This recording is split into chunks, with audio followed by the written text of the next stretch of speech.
હા. આ તું ભગવદ્ ગીતા વાંચે, કેટલા બધા ઇન્ટરેસ્ટિંગ વાંચે છે, તને એમાં કઈ ખબર પડે? સાચું કહું છું, મેં એક બે વાર વાંચવાનો ટ્રાય કર્યો પણ મને કઈ ખબર જ ના પડી, એટલે પછી મેં છોડી દીધું. બહુ અઘરા શબ્દોને ભાવાર્થ છે એમાં.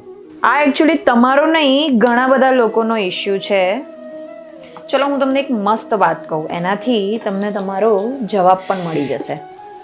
તમને ખબર છે કે જ્યારે મહાભારતનું યુદ્ધ થયું ત્યારે શ્રી કૃષ્ણ ભગવાનની અંદાજિત ઉંમર હતી 89 વર્ષ અને અર્જુનની અંદાજિત ઉંમર હતી 87 વર્ષ. શ્રી કૃષ્ણ ભગવાન અર્જુનને બહુ જ પહેલેથી ઓળખતા હતા, ઇવન કુરુક્ષેત્રના યુદ્ધ પહેલા પણ. છતાં એમણે યુદ્ધ ભૂમિ જ કેમ પસંદ કરી? ભગવદ્ ગીતાનું જ્ઞાન આપવા માટે. ખબર છે કેમ? ના, કેમ?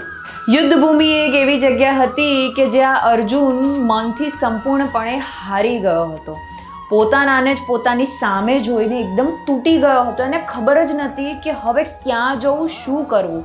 એ પોતે મરવા પણ તૈયાર થઈ ગયો હતો.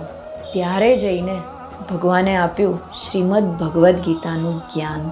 એટલે જ્યારે મનુષ્ય એકદમ તૂટી જાય છે પોતાના લોકોથી અને ઘણીવાર પોતાના સ્વયંથી હારી જાય છે અને કશી જ ખબર નથી પડતી કે ક્યાં જવું, કશું જ સમજાતું નથી, ત્યારે જઈને સમજાય છે શ્રીમદ ભગવદ્ ગીતા.